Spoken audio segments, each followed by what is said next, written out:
ঢাকের বাদ দিয়া স্লোগানে মুখরিত হয়ে শনিবার চাঁচলে শক্তি প্রদর্শন করল বামফ্রন্ট। চাঁচল মহকুমার 4টি বিধানসভা কেন্দ্রে সিপিআইএম প্রার্থীরা এদিন বিশাল শোভাযাত্রা করে মহকুমা শাসকের দপ্তরে মনোনয়নপত্র জমা দিলেন। 1952 সালের পর এই প্রথম মহকুমার 4টি আসনে নিজস্ব প্রতীকে লড়াই করছে সিপিআইএম, যা কর্মীদের মধ্যে বাড়তি উন্মাদনা সৃষ্টি করেছে। রতুয়ায় জহুর আলম, মালতীপুরে মিনারুল হোসেন, চাঁচলে আনোয়ারুল হক এবং হরিশ্চন্দ্রপুরে শেখ খালিল। আজ তারা হুটখোলা গাড়িতে করে মনোনয়নপত্র জমা দেন। সোনাক্ষী, মশলা কোথায়?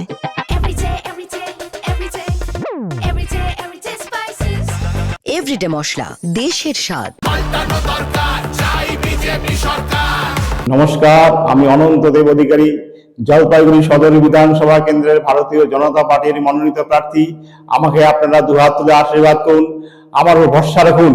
আমি কথা দিচ্ছি, জলপাইগুড়ির সার্বিক উন্নয়নে কখনো কম্প্রোমাইজ করব না এবং আপনাদের পাশে সদা সর্বদা পাশে থাকবো।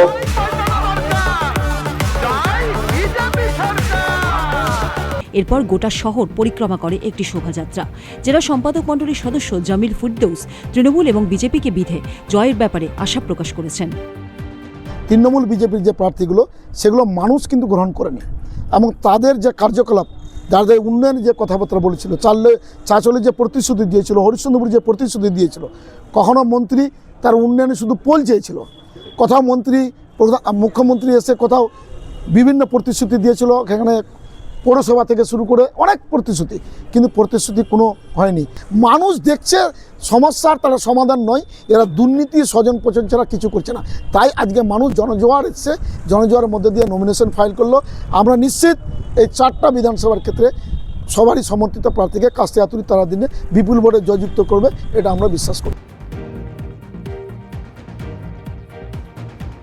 চাঁচল থেকে মুর্তুজ আলমের রিপোর্ট, উত্তরবঙ্গ সংবাদ।